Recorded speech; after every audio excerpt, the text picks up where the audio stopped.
podcast where hindsight is 2020, but the takes here are always 10 out of 10. And oh, isn't it beautiful to hear that sweet music once again? We took last week off. We do apologize for that. Had a bunch of stuff going on individually in both of our lives, but we are back.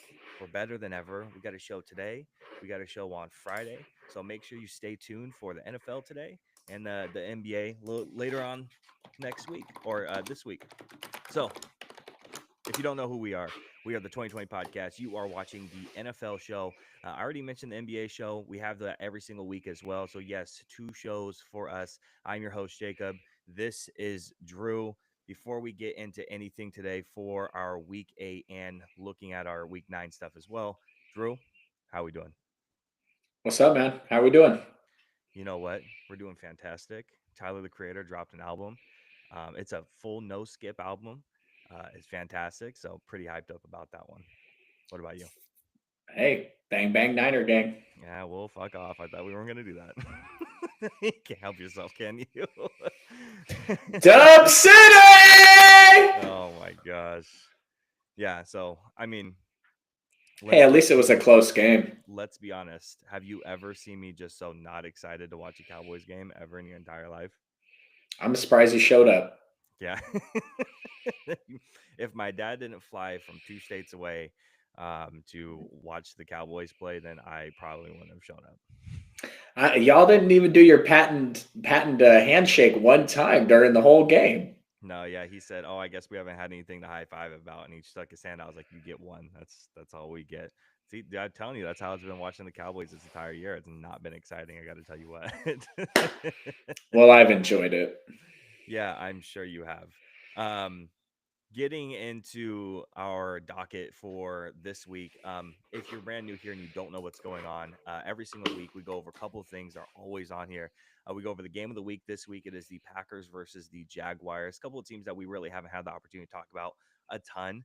So we definitely want to spotlight them this week. We also have our heat check of the week, where we check in with the hottest players around the NFL for week 8. We also have our doghouse, that is probably our favorite segment around here, our power rankings, our other headliners for week 8. And then we're going to look ahead at week 9. And then we're going to talk about our upset of the week, is how we always end off the show. But top of the order, Packers versus Jaguars. Let's go ahead and start out with our MVP and our unsung hero for the week. MVP for you, Drew, is who? Mr. Running Back Josh Jacobs. Okay. I don't know if you know this, but he was a free agent in the offseason. He was available for all teams to go out and sign. Every single Some one, huh? some teams didn't even bring him in for a visit, and the Packers signed him up, and he has been, with a capital U, unstoppable this year. To shout out to Josh Jacobs, he's going to be very important for them going forward the next couple of weeks with the Jordan Love situation up in the air. So shout out to him. He's clearly the MVP of this game on offense. Yeah, yeah. For me, I actually don't. I'm cheating a little bit here. I don't have a player. I actually have Matt LaFleur as the MVP this week. You go and you lose your starting quarterback. Very was it the Again, second drive? Yeah, again, Mister. I mean, we got to start maybe calling him Glass here pretty soon. But you lose his starting quarterback in the second. Excuse me, the second half. Of the game, and I think it was the second drive of the second half. So very soon after, and they end up still winning a very close game against the Jacksonville Jaguars. And he still puts the ball in Malik Willis's hands. He didn't really do a whole lot with it, didn't really accomplish a lot, but he didn't make mistakes. He made sure that Malik Willis had the plays down, and he had the ones that were comfortable, especially on a 2nd and 6 with a minute and 13 remaining, and the score tied 27-27. Malik Willis ripped a 51-yard completion to Jaden Reed that helped the Green Bay Packers beat the Jacksonville Jaguars. Could have easily lost the game.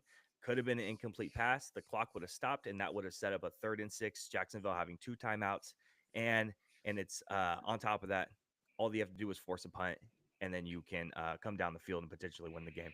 Who knows? It's Jacksonville, so it's kind of tossed up in there. But again, all you needed was like 6 yards there, 51-yard bomb. You put it in his hands. You trust him that much. My MVP is definitely going to go to Matt LaFleur for being able to cook up a game plan for whatever quarterback is behind center. What about your I mean, unsung hero? That's the thing about the NFL is every time there's a chance for a team to make it down the field at the end of the game, it Yep. always happens. Like they always go down. Unless your team goes 4 and out without making one completion against 49ers. That's the first time I've ever seen that happen. But chances are if the Jags had gotten that ball back, they would have gone all the way down the field. My unsung hero, very clearly, very easily going to be Malik Willis. Yep. When Jordan Love got injured earlier this year, you and I both dropped them out of our top 10. We were like, this is a wrap. They're not going to be able to make it back from this. And they just kept winning. And this time he came in the middle of the game. Well, not the middle of the game, but you know what I mean? He came in and led a game-winning drive. He stayed ready. He stayed prepared. Yep. And frankly, if you look at the way he's played for LaFleur, I think there's got to be some people in Tennessee that are scratching their heads and wondering if they need to reassess their personnel department, because clearly if you put him in the right offense and you script the plays to him, he has a ability to be successful in small circumstances. And what he's fighting for right now is he's fighting for, can he be career backup? Can he come in and win you 3 to 4 games at a time and stay in the NFL and make a career out of it? Because you can make a ton of money in the NFL signing $8 to $10 million a year backup contracts if you can come in for a stretch of a couple of games and win games. So shout out to him, definitely the unsung hero.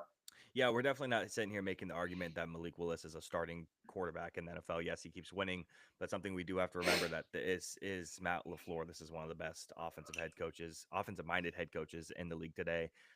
So he's getting the benefit of having one of the best behind him. But yeah, he's utilizing him to the fullest potential, and Matt LaFleur is showing why he's one of those best offensive-minded head coaches here in the league today. So I'm with you there. There's a couple of teams that have a great backup quarterback situation.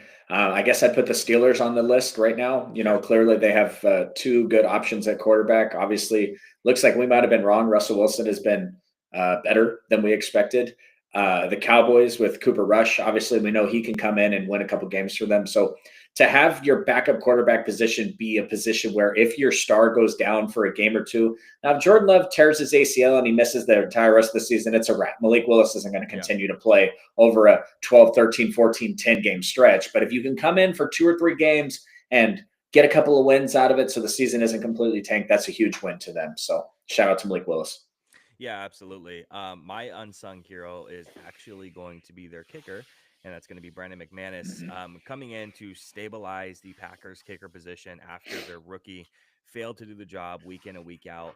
And all he's done in 2 weeks, no big deal. Just nail 2 game-winning kicks as time expires. No biggie. And the kicks weren't, huge kicks. They weren't from 50 plus, but regardless, you have confidence that a vet kicker can come in, make those kicks, and win the game. So having something small like that, your special teams, it sometimes feels like a small and insignificant thing that plays into your team.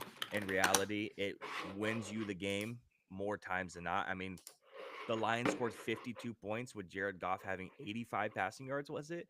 I mean, he just didn't do a whole lot. I mean, Drew, I know you could speak about the Niners and their downs for their special teams and, what that can do to win you or lose you games. So, yeah, again, Brandon McManus, definitely an unsung hero, kicking a game winner back-to-back weeks. So he definitely deserves the pat on the back for that one.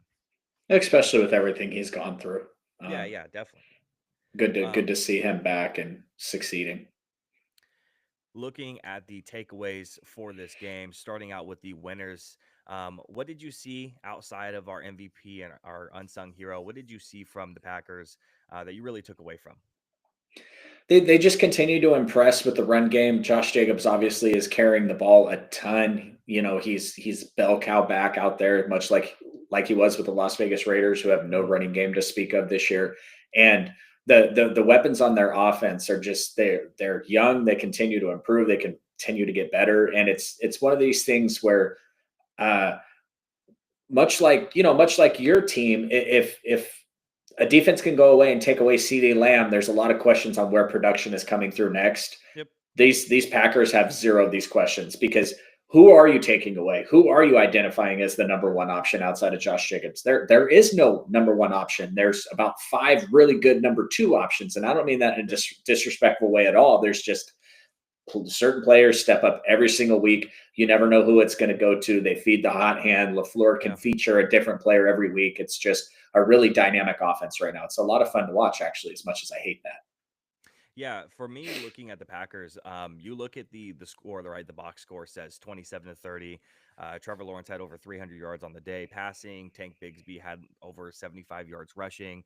It doesn't look like they had a great, amazing day on defense, but I think what for this Packers team, what keeps them in games a lot of the times is the takeaways, right? Those takeaways, maybe the defense doesn't do well on certain aspects of it, but those takeaways are huge, right? Xavier McKinney continues his production, grabbing his sixth interception of the season. Then you have young rookies coming out. Edrin Cooper, your guy, his first start of the season continues to make the case that he might be Green Bay's best linebacker. And I like Quay Walker quite a bit. Both those guys are super athletic, very raw linebackers. But the thing is Edrin Cooper is showing off that he's a little bit more athletic and he has that pop than Quay does. So Why are you spoiling other segments, man? I'm spoiling other. Oh, I'm spoiling other segments. You're right. And you know what's funny? While I say that too, I also have him on my list.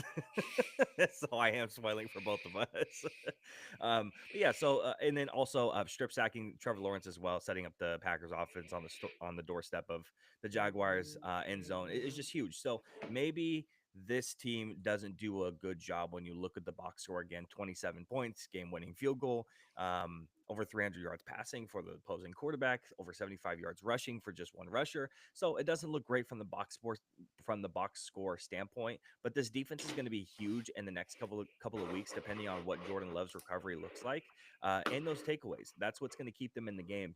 It might not be just again the most stagnant defense on the planet, but those takeaways are definitely going to be huge. You got to be one thing or the other. You got to either have a ton of takeaways, or you have to have a really just unstoppable defense, in your wake. That's going to be big for Jordan Love in the next couple of weeks. What about Jacksonville? What'd you get from them? Brian Thomas looks awesome. Yeah, he has a bright future. They might be able to get a third or fourth round pick for not Tank Bigsby, the other guy who Travis Etienne. Hey, ETN. dude, stop spoiling segments. Oh, sorry. I'm just we I called this out. I called this out in the offseason. You go back when we talked about the Jaguars in the offseason. Travis Etienne was absolutely terrible down the stretch last year. He got overworked. He had too many touches, and it's just Yep. you see this every time you take these change of pace or these little scat backs or whatever, and you put them in a prominent role, a la Tony Pollard for the Cowboys. Like you take away Zeke, and all of a sudden it was like, man, he's not as dynamic as we thought he was when he doesn't have the big bruiser pounder that I Definitely. thought the running back for Tennessee, Tajay Spears, is that who it is?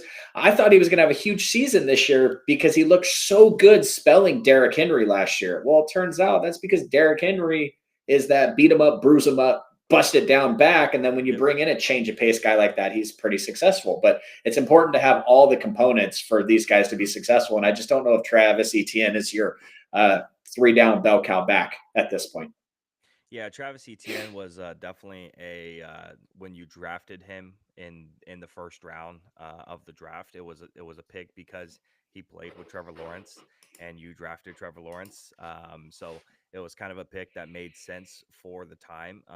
But yeah, he's definitely not a bell cow back. I mean, those guys who sit behind the starters and they get 5 yards of carry, and you go, why are this guy starting? They're only getting 5 yards of carry because of the starter. At the end of the day, change of pace is called change of pace for a reason. For me, for Jacksonville, at the end of the day, the season's over, right? They're 2-6. They came back from 2-6 in 2022, and they made a playoff run. This situation is much different. It's not going to happen again. You guys put it down. Shad Khan, maybe you should look yourself in the mirror and say this probably isn't the best team in team history. The biggest thing that is the difference here is 6 starters leave this game with injuries, um, including your top 3 receivers. And then now you face Philadelphia, Minnesota, Detroit, and Houston in the next 4 games. You don't have a cupcake schedule. You have tough teams that are all vying for a playoff spot. They're all going to play tough. Now, the next question is for me is what happens to Doug Peterson and their GM as well. So at the end of the day, biggest takeaway is the season's done. You're not making a crazy comeback like you did a couple years ago. you have a bunch of starters out, and Trevor Lawrence is not the type of guy to put the entire team on his back. This team is just not talented enough at the end of the day, and the coaching isn't good enough as well. I mean, we had a very nice long discussion a couple of weeks about Doug Peterson being in the doghouse, and again, he's not being let out of that doghouse anytime soon. One of the benefits to recording on Wednesday is you don't get me going on a 20-minute passionate run about why Anthony Richardson has to remain the starter. I get to just take that off my list. But you also don't get me to beat my chest about how I think Cam Robinson is one of the most likely guys, big time guys, to be traded at the trade deadline because, well, there you go. So I think it's going to be a liquidation sell down there. We could talk about that later. But yeah, this team, it's a wrap. Yeah, absolutely. Before we move off of the game of the week, do you have anything else to cap this game off, or either one of the teams? No, I mean, Packers and Lions are they're they're looking good, looking scary. Absolutely. And Drew, I don't know if you hear that, but that is our week 5 heat check, where we check in with the hottest players around the league for week number 8.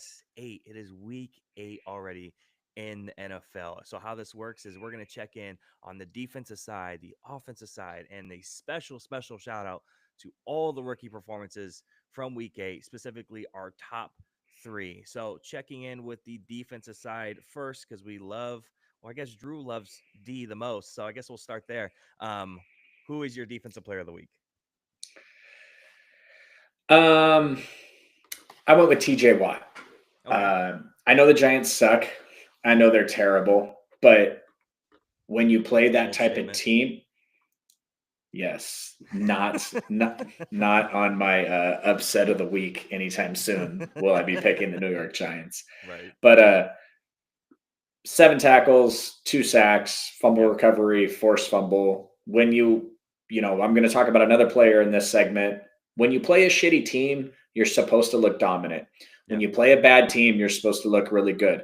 When you take an NBA player and you put him in the G League for a couple of games, he's supposed to drop 40 every night. You're supposed to look great against worse competition. And we saw TJ Watt look great against worse competition. So not much to say about him. He does it week in and week out. I just haven't mentioned him yet this year, even though he's been consistent as hell. If you go and look at the Steelers and the passer ratings that they've held every single quarterback they've played against, I think it's all been under 70. Their QB ratings, it's been fantastic. They've really only played one good quarterback, and that's Dak, and Dak has not been good this year. So I don't read too much into what their defense is. We haven't seen them against the Chiefs or a Bills or a Ravens yet. But yeah, but just shout out to TJ Watt. He did the damn thing. I have a guy who went out in the middle of the game last week and helped this team win against the Baltimore Ravens, and that is going to be JOK. He ended the game only with 7 tackles, but he got a sack, 3 tackles for a loss, and 2 quarterback hits on top of that. Again, he left in the middle of the game. He made his impact. Unfortunately, again, he left out on the stretcher, spinal thing. It sounds like he's going to be okay, thankfully.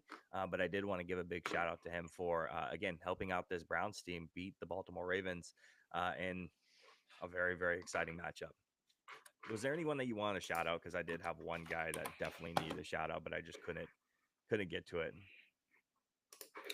I just wanted to that stat. The QB ratings against the Steelers and TJ Watt for the first 8 weeks is actually, that's right. I can do this. We're going to do it. I'm not going to get freaking TikToked, you freaking jerk. Don't do it. But if you take a look at this, 42.1 against the Falcons, the Broncos, the Chargers, the Colts. Obviously, Dak is there with the highest one. Las Vegas Raiders, New York Jets, New York Giants. Now, there's not a ton of super great quality quarterbacks on that list, obviously. I mean, Kirk in week 1, and you got some rookies in there, and whatever the corpse of Aaron Rodgers is. But the defense has been good, so shout out to them. I do have another candidate on defense, but I'm going to save him for next, so you can do yours. Mine was going to be Kyle Hamilton, 10 tackles, a sack, tackle for loss, 2 pass deflections, 2 quarterback hits. You dropped the game-winning interception, and because you dropped it, The Browns continued down the field and they won the game. That's why you don't get defensive player of the week. You make that interception, that gives you 10 tackles, sack, tackle for loss, 2 pass deflections, 2 quarterback hits, and a pick, a game sealing pick. You are very comfortably the defensive player of the week for me. Unfortunately, you dropping that and then subsequently them winning because you dropped it, they continued down the field. You unfortunately can't have it. Great game, but just the one small thing just kind of gives it up. I had a couple other guys on there too, but no one's super duper significant that I wanted to shout out outside of Kyle Hamilton. Fair enough. What about on the other side of the ball, the offensive players of the week? I can go ahead and go first. I'll pick up. I initially said who I thought I was going to go with to you on Sunday when we were going over it. I'm just switching it. It was National Tight Ends Day, so I did have to shout out at least one tight end. I went with Trey McBride here. He had 9 receptions, 124 yards on the day. But man, you could have went with a litany of different tight ends, including George Kittle, who every single time they play the Cowboys. He plays the Cowboys. He just he had the shirt on. I know. I noticed he did have the great. He didn't lift it all the way up, but he had the shirt on. Yeah. And our good friend Nick Bosa had his hat on too. I'm sure everybody saw that. So that was great also. Yeah. So again, but I went with Trey McBride, 9 receptions, 124 yards on the day. So again, National Tight End Day. One of those guys has to be the offensive player of the week. What about you? Tons of actual production out of the tight ends. It was crazy. A couple of them caught multiple touchdowns. Kyle Pitts, Cade Otton. Offensive player of the week, man. I got it. This man, you may know, he's a little famous. So I had to go with Mr. Jameis Winston. There was not there. There was not another option out there. We've been screaming for weeks that he needs to start. 334 yards, 3 touchdowns. 27 of 41 passing and a crazy 115.3 rating. And could the man be more humble? Mm-hmm. Now, Jameis Winston is what we like to call a roller coaster. So who knows how it's going to go the rest of the season? But shout out to him, man. I think he's shown that he deserves a little bit more. And clearly, like, he should have been playing a long time ago over Deshaun Watson. So shout out to him. The only other, do you got a second? I have 2 on other offense. Guys.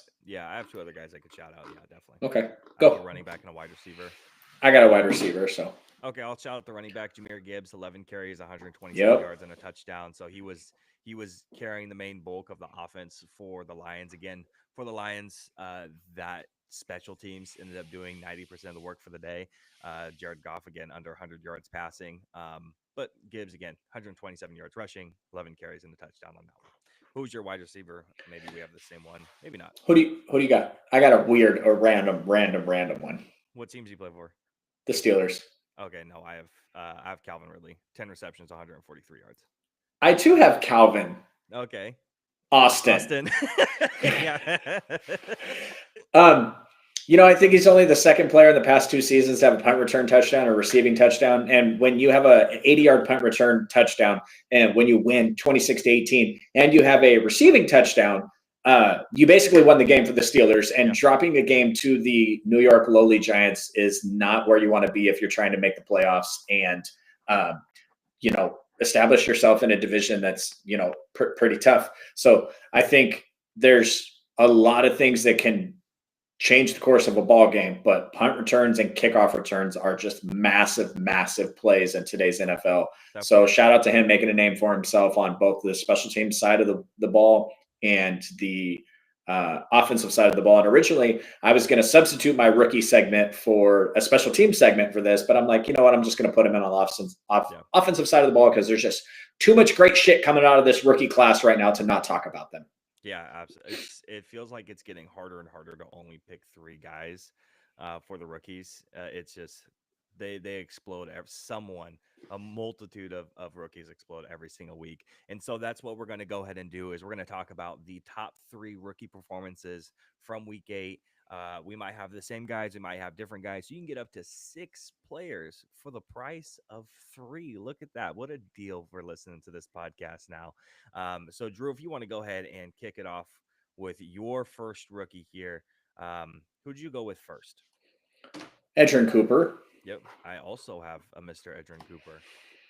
8 tackles, sack, forced fumble, pass breakup. Can't beat it. Nope. Yeah, absolutely. Again, that and it's his first full start. He's been mentioned a couple times, especially by myself mentioning him and giving him a couple just small shout outs week to week, past couple weeks to get more and more playing time.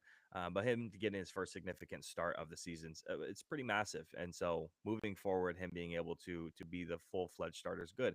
And I definitely, Drew, you and I have talked about this. I mentioned when I am wrong, and this is one of the things I've been wrong about so far. And Edrin Cooper's been a fantastic player.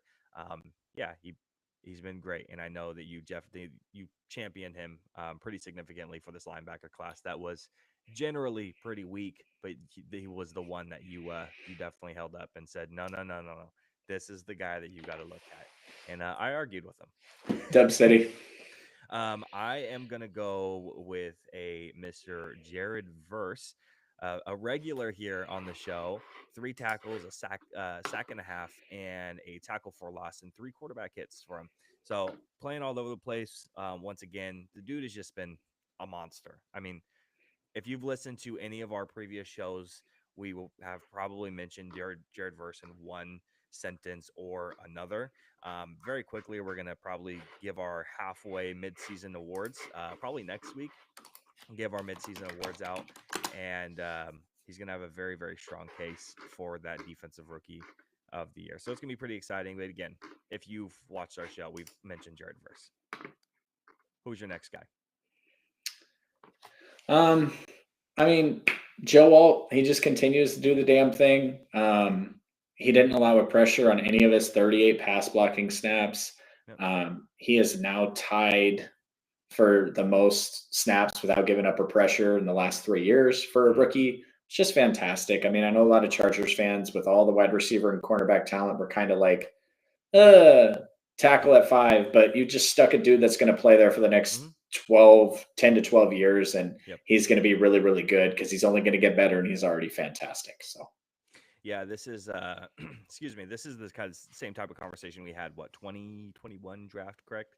Jamar Chase, Penei Sewell, which one was going to be one guy was going to get drafted there and the next guy was going to get drafted like right after him, and either one was going to be fantastic. So you got the Penei Sewell, you got your Joe Alt, right? And you can't be very angry at that. I had another Chargers player on the list, and I went with a Mr. Ladd McConkey, 6 receptions, 111 yards, and 2 touchdowns for him on the day. So he had a fantastic day. Ladd is one of those guys that we've kind of championed for a while. You're probably not going to see a whole lot of performances like this out of him, I feel like. More receptions, less yards is kind of what you're going to see more out of Ladd in his career. He's going to be that slot specialist, the third down getter, the guy you always can rely on to get open when you need it. So these type of performances from Ladd is something to definitely highlight because he had a great week. Who's your last guy? I mean, I feel like every NFL podcast is going to talk about the Hail Mary, but I'm going to talk about Bo Nix because he played against the Panthers, and I mentioned this earlier. When you play against a shitty team, you have to look really good, and he had his best game as a pro. He only had 6 incompletions. He had a 90.2 PFF grade. He was just absolutely fantastic. Yeah. Now, he's got, I think, the third or second highest clean pocket rating since the beginning of the season. So they're not getting any pressure on him, which helps you to be, accurate and efficient when you're not getting pressure, as opposed to my guy, Brock Purdy, who is hiking the ball and running for his life and doing a damn good job, but that's not a successful way to build an offense.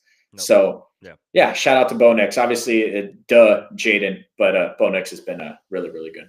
Yeah, other guys I had on my list too. Marvin Harrison Jr. had almost the exact same stats as Ladd McConkey, 6 receptions, 111 yards, but 1 less touchdown. So the extra touchdown lets Ladd beat him out for the award.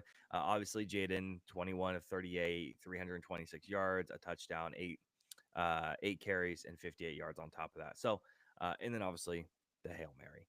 And then the last guy I had on here was Jarrian Jones, who had a tackle, a pick, and a pass deflection as well. So, and I love Jarrian Jones, and that was one of my guys coming out of the draft. So anytime I have the opportunity to say when I am wrong or say when I am right, I am always going to make sure I take that chance. You have anything else to say about the rookies before we move on to what's next? No. All right. Well, not everyone around here can be winners. And when you are not a winner, you're a loser. And if you're a loser, you go only in one place. And that is going to be the dog house of the week. Week 8 of having people inside of our dog house. My favorite segment, because you and I were talking about this on Sunday. It's the most fun segment. It can be super duper serious. We have had Deshaun Watson, Doug Peterson, Brandon Ayuk. I've had Patrick Mahomes in there. I mean, we've had everyone you can think of, from really good players to the worst GMs in the league. And this week, who did you end up going with for your doghouse of the week?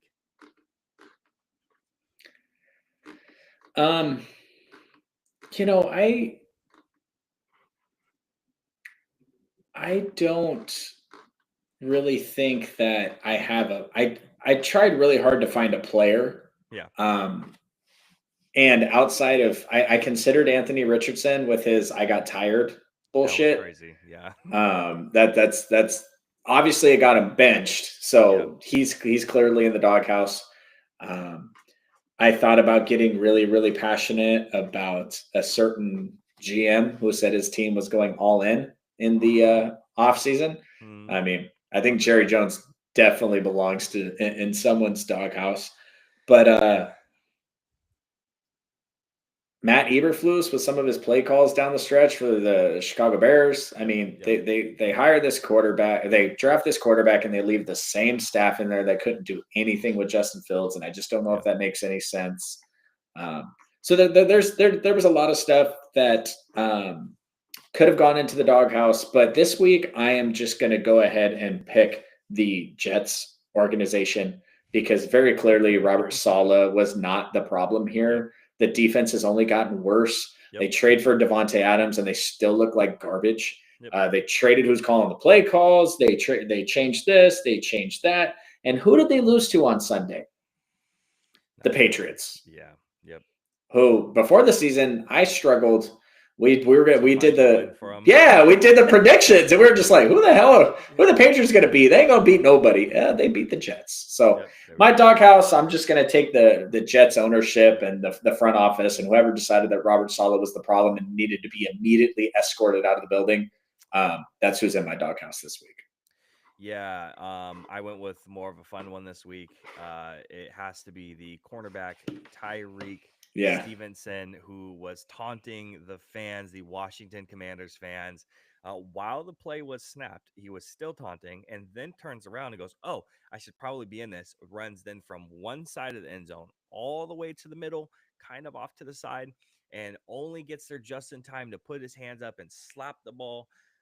The problem is when he slapped the ball, he also slapped it backwards because he wasn't in position. If he was in position the entire time, there is good chance that he would have been able to slap it down. But again, unfortunately, he's not in position. He runs all the way across the field after taunting the fans and then slapping the ball straight up in the air backwards, which again, subsequently ends the game. And Noah Brown, shout out, ends up winning the game for them. So Tyreek Stevenson definitely has to go in the doghouse of the week because that was clown behavior. And the coach for the coach for the Bears won't even say if he's starting this week. And let's just say he's probably not. And I'm pretty sure that's their corner too out there.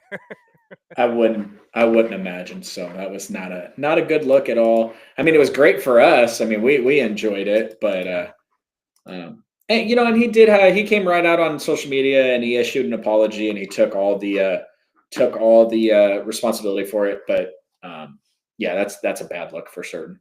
Yeah, definitely. I mean, dude, just real quick about the Hail Mary. How fun was it to be sitting there? Shout out to Buffalo Wild Wings for not having our order ready and then us being able to stand there in the Buffalo Wild Wings and watch that play happen. Because if not, we would have been driving in the car and not watching it. So shout out to them for being able to watch that. And then right after that, it was you who saw it on Twitter that he was taunting the fans afterwards or during it. So that was pretty fun. Yeah, I mean, honestly, the best part was that the Buffalo Wild Wings is filled up with the Cowboys fans waiting for the game the Sunday Night Football game. And of course, you guys are all rooting for the Commanders to lose, obviously, and then they throw that Hail Mary, and it's just like that, dead silence. It was fantastic. So honestly, it's you and I have talked about from fan from the whatever team we're rooting for, right? Cowboys fan, Niners fan, and then transitioning into NFL fan. How I feel like this podcast has also just changed me in that way is the fact that when that happened, I wasn't like, oh fuck, the Commanders won. I was like, yo, that was fucking sick. I'm like that. I just like good football. I don't give a fuck who's playing.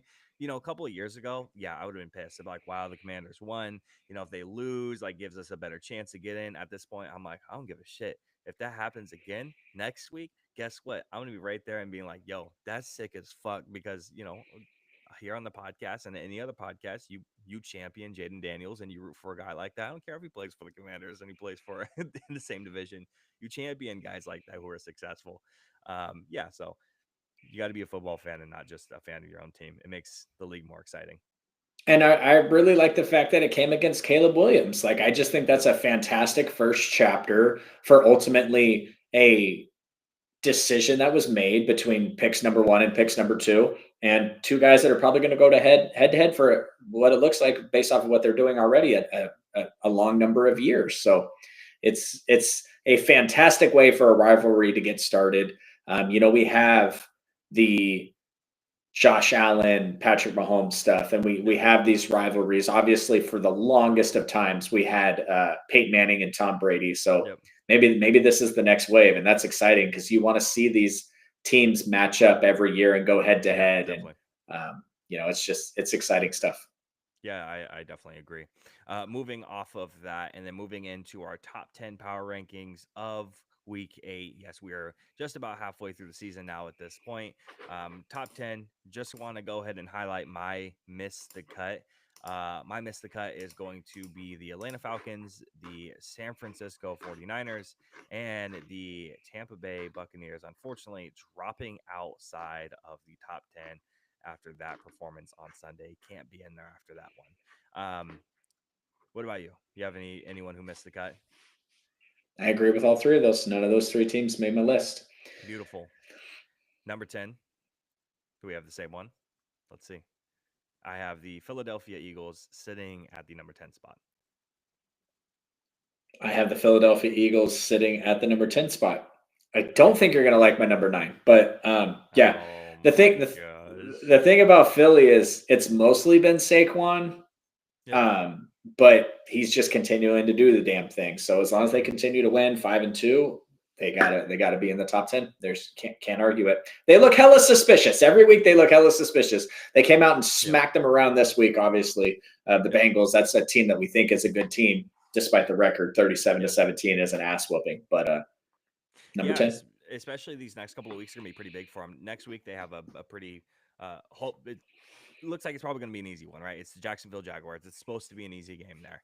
And then they have 2 division games back to back, huge, the Cowboys and the Commanders. And then they go with the Rams, the Ravens, then they have the Panthers, but then they also have to play the Steelers, then the Commanders, then the Cowboys, then the Giants. So they have their last 3 games are all division games, pretty big there. So next couple of weeks, if they can pull out some wins against some of those teams, they can definitely sit inside that top 10 and be pretty comfortable, maybe even move up a couple of spots there. So yeah, Philly looks super suspicious. You can never really predict on what they're actually going to look like, and even with this win here, I'm not sure what to expect from them because it wouldn't surprise me if they went out and just absolutely shit the bed next week against Jacksonville, and Jacksonville went out there and made it a really, really close game. And even if they don't win, at least make it really, really close. It wouldn't surprise me there either. I got to hear this number 9. I got to hear it. I was just joking. I have the Steelers. Oh, fuck you. We have the same one. I figured we did, so I just wanted to add in some drama. All right. All right. So, Steelers, I know we didn't have a show last week, but I know you and I both were going to have the Steelers inside of our top 10. This one here only pushes them up, one spot. So not much of a difference. But this next week, big week for them, going against the Commanders, and then the Ravens, and then the Browns, and then the Bengals, and then the Browns again, and then the Eagles. I mean, and then the Ravens. I mean, the rest of their schedule. Holy shit, dude! The rest of their schedule is either division games or playoff caliber teams. That's the rest of their schedule at this point. Steelers are going to be tested. This is their gauntlet from November 10th to the end of the season. Again, Commanders, Ravens, Browns, Bengals, Browns, Eagles, Ravens, Chiefs, Bengals. That in that order, that's battle tested.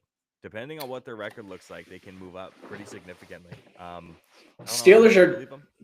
Steelers are definitely my pick to fall out of the top 10 so I can put the Yeah. 49ers back in.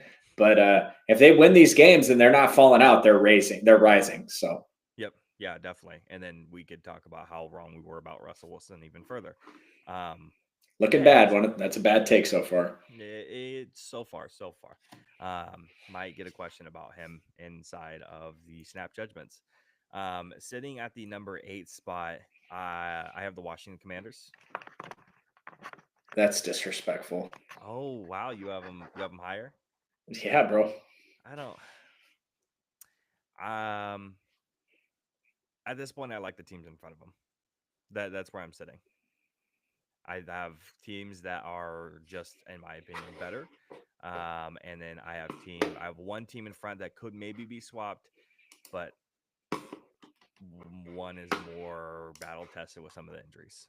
So my number 8 spot is definitely going to be the Commanders. It's nothing against them really at this point. Um, Outside of definitely the shaky performance against the Chicago Bears is definitely something to side But eye they at won. a little bit. They won, but they won off of a Hail Mary that should have never happened because of Guy Taunts. They did win, But they won. but they did win. Absolutely. But again, you side eye the fact of how it happened. Next up, they have the Giants. Then they have the Steelers, and then they have the Commanders, or excuse me, the Eagles, and then the Cowboys. So they have an interesting schedule coming up.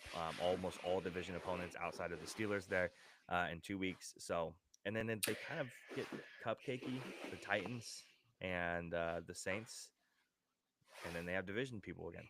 So Yeah, I put the team at 8 that didn't win on a Hail Mary. Matter of fact, they lost. They've lost 2 weeks in a row, and they were, they were the Cinderellas at the ball the beginning of the season, and now they're going to start turning back into pumpkins because that's what Sam Darnold does. And I have the Minnesota Vikings at number 8. okay, yeah, I have the Vikings still pretty high, and a lot of it rides off of the back of the defense and how good they are. Um, you put a lot of stock in that Rams loss. No, I put a lot of stock in Sam Darnold is who he is, and this isn't a resurgence. This is just a team that was really good. This was a team that their defense is really good. Yeah, yeah, They've definitely. lost to Los Angeles. They've lost Detroit. Yep. Before that, they beat New York. The Houston win was great, obviously, but before that, they beat the Giants. The 49ers win was great, obviously, but Mm, it kind of screams to me that this is a team that the league has film on their offense now. yeah, And really their offense has been a lot of Aaron Jones. And, yeah, yeah, definitely. I wouldn't pick the Vikings against any of these teams in front of them. So this is where they have to go for me. Yeah, I think they're going to stay inside the top 10 though for the foreseeable future. Looking at the schedule, Colts, Jaguars, Titans, Bears, Cardinals. That's their next 5. Yeah, I And don't then see them. I don't see them dropping, but it's just if they come out and beat Joe Flacco by a field goal, it's not that impressive. So yeah, yeah. No, I they definitely should agree. come out with that defense. They should come out and beat the brakes off the Colts. So there's definitely. I'm not talking about the Vikings falling out by any case. I think it's Yeah, the yeah. Steelers that'll fall out, but we'll see. Yeah, okay. I can sit with you on that one. Who's And sitting at that then set? Oh, good. Commanders, At the obviously. 7th spot. Yeah, for all the reasons you mentioned, including the fact that they won. Yeah, my 7th spot. I have the Packers sitting there. Ooh, Yeah. So, okay. I said that one team was battle tested with the injuries. That is the Green Bay Packers. No matter who's been the quarterback there, they continue to win games. This week they have the absolute gauntlet. They have the maybe best team in the NFL. I don't know. You're gonna have to stay tuned for that one. In the Detroit Lions, and it's going to test them. This is that it's the team, and it is a division game again. How much you put stock in the division games is kind of up to you. Cleveland Browns just beat the Baltimore Ravens, and I'm not gonna put a ton of stock into it because it is a division game and a division where they always have incredibly competitive games and where they are always very, very, very close, no matter what the record is. But it is still a tough game. And then they have the Bears, another division game, and then they have the Niners, and then they have the Dolphins, and then they have the Lions again, and then they have the Seahawks, and then you got the Saints, and then you have two more division games. So it's going to get real tough for the Packers coming up here. Not sure what the status is on Jordan Love, but again, no matter who they've had at quarterback at this point, they've won the games. So I'm curious to see how they move forward with that one. So again, that's my number 7. Ooh, he's looking something up. Jordan Love says today, how realistic is it to play Sunday against the Lions? And he says, I think it is very realistic. Okay. Well, that's a lot better news than we were hearing initially about it not looking very good for Jordan Love. So that's good. I'm curious to see how that one's going to go because with. So you had the Packers at 7 or 6? 7. Okay. I had them at 7. Yeah. What about your number 6 spot? So I gave you Eagles, Steelers, Vikings. Yep. Number 6. Yeah, the Commanders at 7. Yeah. Yep. Number 6, you're not going to like it. But unfortunately, the offense is now reliant on Tank Dell and Stephon Diggs, so I have to slot the Houston Texans in here because much like I dropped the Buccaneers off the top 10 last week that we didn't get to talk about because of the injuries, I have to talk about this offense is hemorrhaging things fast, and I don't know what Joe Mixon and number 1 wide receiver Tank Dell looks like for them going forward. So I'm hedging my bet on them a little bit, even though they won their game last week. No Stephon Diggs, no Nico Collins. This is where I have the Texans. Yeah, you're right. I don't like it. This is where I slot the Minnesota Vikings is at this spot here. Still going to probably keep them around that spot again the next couple of weeks. We've already kind of talked about it, about their schedule and where they're going to be sitting probably. I don't really see them moving outside unless they just get really, really close games. They're not going to move outside the top 10, most likely, unless they just start dropping one of those 5 games, and then we can definitely have some serious conversations about it. It all depends on how they win those games. Field goals against Joe Flacco or the not the Commanders, the Cardinals or anything like that. If it's just close games, then yeah, we could definitely sit here and have a conversation about dropping them slowly but surely. But for now, for me, it's the number 6 spot. You had them at the number 8 spot, correct? Yep. Yeah. So for me, the Texans, though, is definitely going to be a couple spots higher than this. Our number 5, I have the Buffalo Bills. Do you have them higher? Oh, yeah. Oh, yeah. I got the Packers at 5. Okay. Because I just don't see any reason to believe that they're not going to continue to win because they have. I mean, as weird as this sounds, all they've really lost to is Minnesota, even though I'm fading Minnesota here. That's all they've lost to. They lost week 1 to the Eagles, who are also in the top 10, but that's week 1. What does it actually mean anyway? And it was in Brazil. Who gives a fuck about that shitty-ass field? And you know what? That's funny. I didn't even remember that shit until you just said it. So, yeah, you're absolutely right. So I got the Packers in at 5.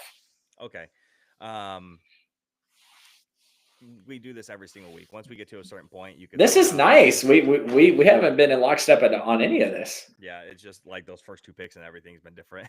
And yeah, Buffalo's at 5. Those teams in front of them. I'm a bigger fan of the Texans. I always have been for this entire off season and right before the season started and all the way up to this point. And yeah, I am definitely concerned about Stephon's out for the year, and when is Nico going to come back? I know he has some potential, maybe going to come back by week 10-ish is kind of the conversation right now. But yeah, it's definitely going to be big time. John Mechie's getting his opportunity. We talked about that. So I do appreciate that. But yeah, Buffalo at 5, beating the brakes off of 2 teams in back-to-back weeks. Now they are playing the Seahawks and they're playing the Titans, but they did hold both of those teams to 10 points, which is the important part there. They scored 30 plus on both of those weeks, which Buffalo can do, especially with the emergence of Mr. Amari Cooper over there. in Buffalo. It's made them look a hell of a lot better again since then, scoring 30 plus points. And if you look at the previous weeks, they scored 30 plus a couple more times, but the Cardinals defense is awful. The Dolphins defense is awful, and the Jaguars don't really count as an NFL team really at this point. So I'm expecting a pretty big blowout this next coming week against Miami. Another 30 pluser. The Colts have a little bit of a better defense, but I'm expecting them to kind of blow up, and I'm really excited to see those matchups on November 17th and December 1st and December 15th. Those are going to be the most exciting games to watch. Chiefs, 49ers, Lions. Those are going to be fun. Those are going to be the exciting games to watch this year, especially for Buffalo. So, for who? Buffalo. No, I'm saying who's excited to watch Buffalo versus the 49ers? I'm not. Oh, I am. Why not? Dude, I'm so excited. I'm so excited. 30 plus, 40, 50. All right. Who's your number 4 spot? The Baltimore Ravens. Oh, okay. This is the Baltimore Ravens. Okay. So you still have Buffalo higher. The Baltimore Ravens took a L. Do you know who Buffalo's lost to this year? Houston and Baltimore. They lost to the Houston Texans, who are below them in the power rankings because they lost their entire wide receivers, all their wide receivers, and Baltimore, who's below them in the power rankings because they lost to the dog shit Browns. And this was all before they traded for Amari Cooper, who is a top 10 wide receiver in the league, apparently, according to some sources. So, so yeah, I got the Ravens below them. Ultimately, if they matched up tomorrow, although the Ravens did just make a trade for another wide receiver, I would be taking Josh Allen because I've been championing him all offseason and all season. I'm going to continue to do that for my brand. So yeah, I got the Bills. This is the Ravens. I'm sorry, I got the Ravens at 4. Yes, the Ravens at 4. This is just the argument of between the Texans for me and the Bills for you about like the teams we've been championing for the offseason. At my number 4 spot, I have the Houston Texans. Team I've believed in the entire year. Obviously, the losses of Nico has been super hard to kind of deal with, but then Stephon was still Stephon, and he was still putting up those numbers. But we saw it last week. I mean, he non-contact injury did not look good, and he's out for the season. So yeah, I definitely am concerned. But Joe Mixon, Josh Can, right? Looks at Bengals fans think so. Yeah, Bengals fans think so. Joe Mixon looks fantastic, and he's going to be the bell cow there. CJ Stroud is still a top perennial quarterback in this league, and I think Tank Dell and John Mechie will do as much as they can, but they are definitely going to need Nico Collins to come back for this team to be a significant threat to move up, and definitely your power rankings to prove it to you. Number 3, I have the Baltimore Ravens. Number 3, I have the Bills. And we've already explained that, so that's good. And for me, for the Ravens there, it's the stock that you put into the division games. I already talked about it. I got the Bills here because of the stock I'm putting into Keon Breakout Coleman. Let's go. 100 yards one week, next week 70 yards and a touchdown, and he's doing the damn thing, regardless of your thoughts on him. Good sir. Yep. The addition of Amari Cooper does a hell of a lot for you, I guess, at this point, huh? Lets you do a whole lot more. Yeah. All right, and then I think this is the interesting spot here. 2-1. It's not interesting. I'm not dropping them until they lose. So 2 is the Lions. Yep. And then 2 is the Chiefs. I am dropping them. I know you have PTSD, and it's like the Cowboys playing the Niners, and they just can't beat them. You guys can't beat the Chiefs. I get it. PTSD and the war stories, and Patrick Mahomes. You wake up in cold sweats in the middle of the night thinking about him, and I understand, but the Lions are the Lions right now, and they look like, and they are the best team in the league. Lions versus Chiefs today. I'm taking the Lions. You can do that. You would be wrong, but that's okay. I don't think I'd be wrong at all. I don't put any stock into like Jared Goff and them playing in a dome and Hmm. him not being tested at all yet. So when it gets cold and he has to travel, luckily he had like an absurd 13 games this season that were inside. We Yep. talked about this in the offseason that he was going to have a great season because he Yep. wasn't playing in any type of weather.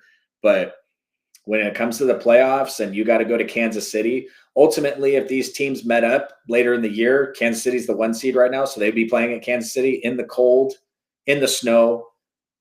Kansas City would boat race their asses. So luckily, it's NFC versus AFC. So if they ever meet, it will be in the Super Bowl and it won't be in the snow. So that whole point might be. But hypothetically, if they play today in the cold, in the weather, Jared Goff, we know what he looks like in the weather. He's absolutely terrible. So Yep. He I'm left no I'm stone leaving unturned on it. I'm leaving Kansas City till one until they lose. I've said that every single week. I ain't Yep. changing it until they lose. And I like Detroit. I'm trying to put Detroit in one. I was wanting Detroit. Detroit smashed the Vikings. I wanted the 49ers to beat the Chiefs. Detroit was going to be a number one. But I'm not going back on what I've said for 8 straight weeks until Kansas City loses, which they will because they're not good enough to go undefeated. Until they lose, I'm not taking them out of the number one spot. Does it make you frustrated that they're still undefeated while looking like this? No, because I just think the defense is that good. That's Yeah, that's that's true. just what it comes down to. They got Tampa Bay next week. They're going to destroy Tampa Bay. And then the week after that, they play Denver. They're going to destroy Denver. Poor Yep. Bo Nix. And then the week after that, they got Buffalo. Yep. So That'll be that's fun. interesting. And then they get to play Carolina, and then they get to play the Raiders, and then they get to play the Chargers, then they get to play the Browns, and then they have the Texans. Yep. So realistically, they got the Buffalo Bills and the Texans coming up in like the next 8 weeks are the only teams that can challenge them. So if they're sitting at freaking 12-1, 13-1, you know. Right. Yep. All right. So moving away from our power rankings now, and we do want to just give a quick heads up for everyone. Drew says that the podcast really isn't that important to him, and we have to make sure we cut it off here in 20 minutes. So moving into our headliners for week 8, the trade block, or excuse me, the deadline is coming up. And so we wanted to highlight 5 guys that are going to be potential trade candidates for the upcoming trade deadline. So I have a different position for every single one of these picks. Got a wide receiver, a defensive tackle, a running back, a linebacker, and a corner here on the list. A lot of these come down to, for me, I'll just kind of group a lot of these up together. A lot of these teams are bad teams, or they're young teams that this player just does not fit the mold anymore, and looking to move off of. Only one player really is playing not so well that you could still get a pretty good return for because he is so young. Okay, so you give me the player and the position, and then I'll pick a player at that same position. Okay, wide receiver Kendrick Bourne. That's my boy. That I is your love boy. Kendrick Bourne. I Absolutely. think Niners should go get Kendrick Bourne. Niners should have went and got Amari Cooper. Niners should have got any of these wide receivers that have been traded. Right. I don't know what they're waiting on. This week's the bye week, though. So if something's going to happen, it's probably going to be this week to get them acclimated to Yep. the system. Right. Absolutely. Yeah. I just It think ain't going to that. be Christian Kirk, unfortunately. Yeah. Yep. Yeah. It's a little bit unfortunate. Yeah. I just think with Kendrick Bourne, he signed a 3-year deal with New England this past offseason. It's kind of hard to see where his timeline aligns with this team's franchise's vision.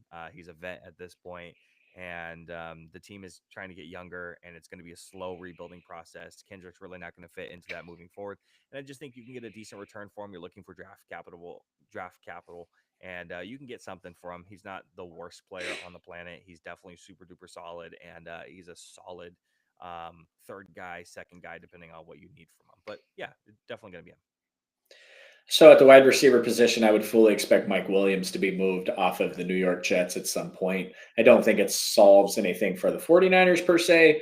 Obviously, Deontay Johnson was somebody that was, talked about, Cortland Sutton. Yeah. But Mike Williams for sure, I think, is on the move.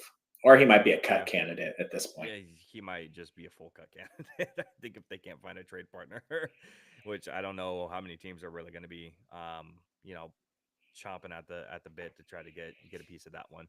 Not Um, many. No, I don't think so. My second player is going to be a defensive tackle, and it's going to be a Mr. Jeffrey Simmons. I think that is definitely going to be the best player on this list by far and away. He's Ooh. only 27 years old. Um, only 27 years old, but he only has 1 year left. Or sorry, no, he has a couple years left. He has 3 years left on his deal. But Tennessee is god awful, and you need a massive haul to jumpstart your rebuild. A difference maker at the interior defensive lineman spot can definitely fetch you a big price. Um, please, please, please. But he's not going to do anything because he's old and demented. But yeah, Jeffrey Simmons, defensive tackle. I would love to see the Cowboys go after a guy at the interior defensive line spot. Who's still under contract? I have seen his name mentioned. There's a certain team that just lost a couple weeks ago, Javon Hargrave to the IR, and I know how much that would pain you to see the Niners go and get this man. But Absolutely. they continue to make big moves every single year while the Cowboys continue to sit on their hands. I don't have a defensive tackle. I'm going to go with the defensive end. Okay. I don't know if he's going to get moved. He should get moved. Because if he doesn't get moved, his contract, he's going to need a contract extension coming up. It doesn't fit where the team's at. And if he doesn't get moved, he's probably going to ask for a trade. And I still think the Las Vegas Raiders should move on from Max Crosby. He is probably the best, youngest available player at a premier position that could. I can't think of one player that's actually could be available that would fetch a bigger haul than Max Crosby. Your team sucks. Yep. You got no talent anywhere. Yep. You got to start over. And I know it's tough, but when you draft a player like Max Crosby, who was not a top 10 pick, when you draft a player like them and you hit gold and you have to rebuild, this is how you do it. It is what it is. If the Colts can move on from Peyton Manning, the Raiders can move on from Max Crosby. Hey, did you see Dan Campbell's press conference? I did. Yeah. I love Dan Campbell. Hey, jumping for joy for a player that they're looking at. I mean, how many players is Dan Campbell jumping for joy for? Yeah, I love Dan Campbell. Max Crosby is a player to jump for joy for. And listen, I love the Lions trade for Max Crosby now that Aiden is hurt much more than I like them trading with Max Crosby when they still had Aiden. That shit would be scary. We already know what their defense looks like with a premier pass rusher. So Max Crosby. Hey, the corners don't have to be very good if you just have two guys off the edge, just absolutely just killing everybody. So there's that. My third guy is going to be someone we already mentioned. I said don't spoil it. Travis Etienne, dual threat running back. Not your bell cow though. We've already kind of established that a team that is going to be a team that's going to be running back needy is definitely going to be eyeing a guy who is young and can still play at a decent level, but doesn't have to be the bell cow. I would just love for the Cowboys to trade for anyone at this point, unless we're just going to trade for some old decrepit fuck that Cowboys fans are going to get really excited for, and I'm just going to go, no, it's going to be fucking dumb. And as usual, it's going to be fucking dumb. But even a player like Travis Etienne, saying he's inefficient, saying all the problems that he does have, trading for a guy like this is going to be better than sticking with what we have now, because we have the worst rushing attack in the NFL by far and away. You still think you need to trade for a running back even though you got Dalvin Cook? Oh, yeah, I think so. Oh, okay. The 49ers rushing defense is god awful. You probably should have had some success against them. Yeah, well, I think Travis Etienne, a trade for target for you guys would be a mistake. I think you should make the trade that makes the most sense, and that involves giving a phone call down to Arizona and seeing what the Cardinals want for James Conner. That dude's a beast. He's been a beast his entire career. He absolutely destroys the 49ers every time we play the Cardinals. I hate James Conner, and that's why he would look great in Cowboy Blue. So, yeah, that'd be fun, especially after the conversation with some of our inside sources, and which is freaking annoying because I already had him on the list, and now he's going to listen to the podcast and be like, "Oh, he got that for me." No, he was already on my list. So whatever. I have a linebacker. He's technically an edge rusher, and it's Azeez Ojulari.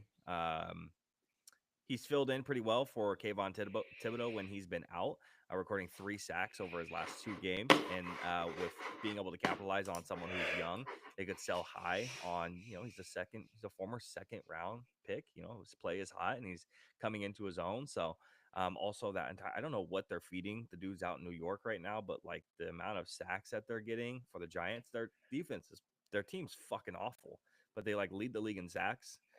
So pretty fucking impressive. Speaking of New York, side note, shout out to the New York Yankees who are whooping that Dodger ass again. Yeah, shout Oh, out to the shitty ass New York Yankee fans for being pieces of shit. I'm not going to go with an edge rusher because I already mentioned edge rusher, but I will stick on defense, and I'm going to stick down in Arizona. Do you know which defender in Arizona should be on the move at this year's trade deadline? For you said not an edge rusher, or just not an edge rusher, just a defender. Oh, come on, man! It has to be Budda Baker, man.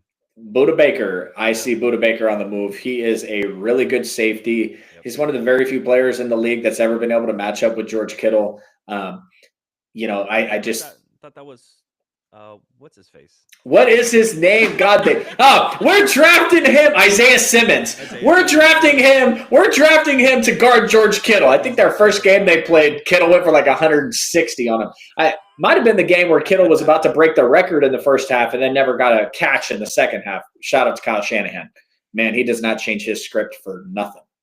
So, yeah, I think Budda Baker could be on the move. Yeah.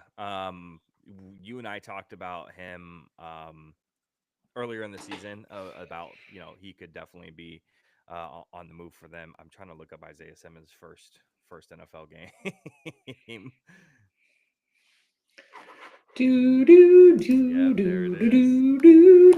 Well, while I do that, I'm also going to shout out my next guy. And the last guy I have on the list, I did say a corner, and it's someone who is young, super talented, inside of potentially, arguably the best secondary in the league. Number 0, Greg Newsome. He's only 24 years old. He's under contract for at least next year. This is going to be a guy who's going to fetch a pretty price because he's elite. He's all over the place. Even though he kind of like, I like fun in the league. I like when guys celebrate when they and then completion, right? No seatbelt, all that stuff. I like all that. Greg Newsome does a whole like touchdown dance every single time there's an incompletion. I'm like, what the fuck is dude doing? He just like whatever. But he's elite. He's inside that conversation of best number 2 corner inside the league. Maybe even playing at the 1 spot. He definitely I think could do. But yeah, so I think you can get a decent return for a guy who's again only 24. He's still under contract for next year. But the Cleveland's just bad. And moving on from a guy and getting some return might be what you're looking for. What's funny is they actually beat the 49ers in his first game. Oh, did they? But that was the last amount of success that Isaiah Simmons ever had against them. So yeah, I can definitely see that. Did you have a last one for the corner spot? Shoot, man, maybe the Cowboys need to trade away Trayvon. Yeah, he definitely hasn't been playing well, has he? He's more worried about yelling at reporters than he is about his team losing a game. Bro, you literally, how do you that dude's drama, his family's drama. How do you go and you lose the game, right? Embarrassing. You lose the game. You guys fucking suck, right? The first thing you do is you go in the locker room, you grab your phone, and you search Trayvon Diggs on Twitter. That's fucking crazy. That's crazy to do. Like, that is your first immediate reaction is to search your name on Twitter, see what pops up, come out of the locker room, and get all fucking pissed off that someone said something about you. Bro, you need to relax. It's not that big of a deal. Yeah. He apologized today. I did see that he did apologize. All right. And he said that he was slow playing the play in case George Kittle cut it back. And if you go back and look at the play, if he over pursues and Kittle cuts it back to the middle, it's a touchdown. So, I mean, at that point, the Cowboys are up 10-6. I don't think Trayvon Diggs is dogging it at that point. And our offense had looked like shit. So, right. But again, what you're saying is like, what, dude, really? Twitter? Come on, man. Grow up. the first thing you do. You're not even getting undressed yet. That's the first thing you do. It's fucking crazy. That was pretty funny seeing him out there screaming at him in pads. That's what you take away from that play? That's what you take away from that play? What did you want him to take away from the play? That your teammates got cooked? Is that what you're trying to point out? Is that your teammates suck and you were fine? That doesn't look good either. Yep. No, I'm there with you. All right. Well, we only have 9 minutes left, so I think that we can skip forward. Let's snap it up, baby. Let's snap it up. It's my time to shine. All right. So this is Snap Judgments. That's how bad. Matter of fact, I didn't want to talk about Anthony Richardson because I still believe in him. So cut that whole last segment. Thank you very much. This is Snap Judgments. This is the segment where I ask Drew 5 questions that he has never seen, he has never heard out of my mouth, and he has to come up with a snap decision immediately. Especially since the Jets cannot salvage their season. So we don't even need to have that segment because the Jets fucking suck and ain't nothing going to change. And Tua should not be playing quarterback right now. So we don't have to talk about that either. I have no other thoughts on that. The whole stadium gave him a standing ovation because he fucking slid on a play. So there's your answer on both those segments. If you're only watching the clip, we cut out a couple segments because we're short on time, and Drew just gave you the rundown. Congratulations. All right. Looking at Snap Judgments, are you ready? Born ready. Question number 1. Can the Bucks survive the season without Mike Evans and Chris Godwin? I know it's supposed to be Snap Judgments, but are they making the playoffs? Is that the question? Are they making the playoffs? No. Okay. Do the Packers have a chance against the Lions, even with a healthy Jordan Love? In the regular season, do they play, or are you talking about in the playoffs? In this next week. No. Give me a percentage chance on them beating.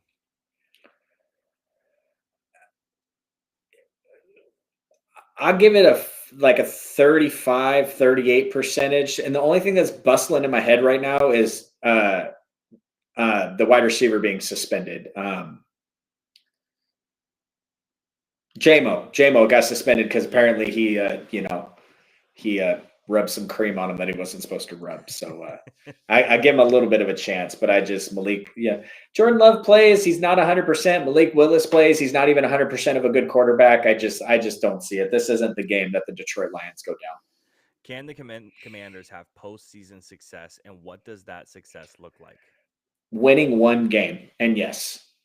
Okay. Yes, because with the quarterback like that, anything can happen. You know what I'm saying? Like the Washington Commanders get a kick return touchdown, and then Jaden breaks loose for a 70-yard run for a touchdown, and they absolutely can. Especially when they're on pace to win their division, and currently, obviously that may change, but they're on pace to win their division, and also their record is really good, so that's not going to be like they're the 4th. They might be the 3rd seed potentially here. And that means you get to play the 6th seed, so you're playing whichever team sneaks in. Although, if that's might be a division game, it could be the Cowboys or the Eagles. Yep. Yeah. I mean, might be the 49ers. Honestly, I don't think I'm taking the Commanders against the Eagles or the 49ers right now, just because of playoff experience. But if they win one game, that's a massive success. And that's why I talked about earlier this season that they should be making these moves. They should trade for somebody to bolster their team, because I don't want to hear about how young your roster is. Your roster is actually not that young. Your quarterback's young. Your roster is not that young. Yep. Yeah. Save it for TikTok, right? Yeah. Suckers. Name one player that you want the 49ers to trade for before the deadline. Max Crosby. Does that not count? Probably not. No. That doesn't count. No. Max Crosby, Micah Parsons, Jeffrey Simmons. Do you believe in the success from Russell Wilson from the last 2 weeks, even with the lackluster teams that they've played? No. Okay. But only because I watched his decline in Seattle, and then I watched how it went in Denver. He's not turning back the clock at this point, but their defense is fantastic. So what I would ask you, not to snap judgment you, but can Russell Wilson operate on the level of Sam Darnold and let the defense play well? Yes. But are the Steelers beating the Chiefs, Texans, Ravens, or Bills? No. they're going to do the same thing that they've done the past couple of years. They're going to sneak into the playoffs. They're not going to win the playoff game, but they're going to call it a success because Mike Tomlin hasn't had a losing season since 2003. So, yeah, the Steelers are pretty. That's success for the Steelers is not having a losing season, which is 2003 is fucking insane. Nutty. I was 5 years old. So, perspective. All right, that is. How old were you the last time that the Cowboys went to the NFC Championship game? Oh man, so if you take the year I was born and then subtract 10 years, you subtract 2 years, then you have that right there. So I was technically alive when the 49ers won a Super Bowl last. Technically. Okay. So what's the technicality? Well, I mean, I think I was 3. Yeah. And my dad is a Chargers fan, so we probably were watching the Super Bowl. I probably witnessed it. I imagine, as most American families do, the Super Bowl was on Sunday, and I was somewhere in the vicinity of the TV. Although back in the 90s, the TVs were like this big, so I probably didn't get to see much. I'm sure I was present for the game. Absolutely. You want anything else to say about the snap judgment before we finish this? No, but don't cut the underdog. We got to get the underdog. Don't cut my underdog. All right, upset of the week. Looking ahead at week 9. Upset of the week was a little bit interesting to look at for the next coming week. What are the records? You have 2 wins. I have 1. We suck. We do, indeed. But it's the upset of the week for a reason. We're not supposed to pick the easiest thing that we possibly can. Even if we do, it doesn't work out ever. That's true. Time. The easiest one has never worked out. Even with the underdogs, for the people who don't know, we don't just pick like, oh, we picked the 1 point underdog. We don't do that around here. So for this week, I'm gonna do it one more time, man. You know, I like my heart broken. I like to see. I hope and pray for the success of young people in the league. And man, I just want Bryce Young to beat the New Orleans Saints this week, man. I just want it so bad. New Orleans is like 8-point favorites, bro. It's not even close. Yeah. It's actually atrocious. Like, y'all believe in Spencer Rattler and Jake Haener that much? Yeah, unless Derek's coming back. There was a small chance he might be available. But yeah, I don't know. But regardless, yeah, I want Bryce Young to beat the New Orleans Saints this week. That's my wish. It's a division matchup, so it's a little bit more realistic because anything happened in those. So that's what I want to go with. Okay. All right. Give it to me. Can I just give you an outlandish one? Yeah, because yours is outlandish, and then give you the one that I actually think. Yep, good. My outlandish one is that Joe Flacco beats the Vikings. This is how this happens. Yeah. Jameis Winston last week. This is how this goes. And it's Joe Flacco. That dude always fucking does this. And Minnesota has been suspicious, and it's Sunday night, I think. But ultimately, my real one would be the Dallas Cowboys beating the Atlanta Falcons. I thought about it, but you know me. I don't put any trust in that. You know what I find it interesting about Joe Flacco? What's the perspective of Joe Flacco to like younger people? He's elite. See, but no, that's the last generation. The ones who are younger, who are coming up in high school right now, and they see Joe Flacco. The whole "is Joe Flacco elite" question, that doesn't even register to them. Like that was such a huge thing. Is Joe Flacco elite? It's like I've mentioned with the Bengals fans and Zach Taylor, you get so much credibility when you win a Super Bowl. Yep. You get so much credibility. You know, like how do we talk about Matt Ryan's career if they win that 28-3 game? You know, because he was just a good quarterback for his era who won it. He has an MVP. You know, he was also unfortunately a part of the biggest comeback in Super Bowl history. So and on the flip side of that is the offensive coordinator that year, because the piece of shit head coach never gets any criticism. He just keeps leading games in fourth quarters of Super Bowls, and he just keeps losing them. So maybe, now it's against the Chiefs, who are one of the greatest teams of all time now, but still. Because some people out there would rather watch their team go 2-14 or 2-15 than watch their team go to the Super Bowl. So more power to you. That is not me. I think it's the weird ass water out there in Idaho. Yeah, you say that again. It's the air. Yeah, all that fresh air. Yeah, supposedly. All right, so that's where we're gonna go ahead and end it today. Once again, tune in for our Friday show. We're gonna cover the NBA. So if you're a fan of any of that stuff, we're gonna make sure we cover a whole lot. That week we have a whole week and a half worth of stuff to kind of talk about, kind of in case there.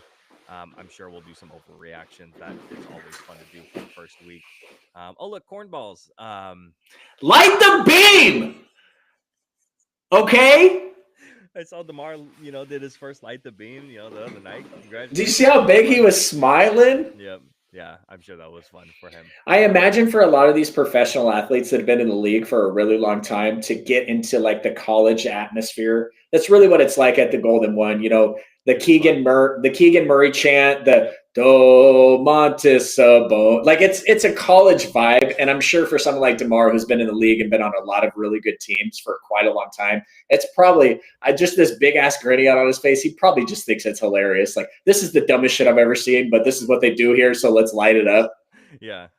No, absolutely. Yeah. So catch us on a Friday show. If you stuck around to the end, we do appreciate it. Make sure you hit subscribe on YouTube. We are also on Apple Podcasts, Spotify. Make sure you follow us on both platforms. Rate us on Spotify, because that is going to bring in more traffic.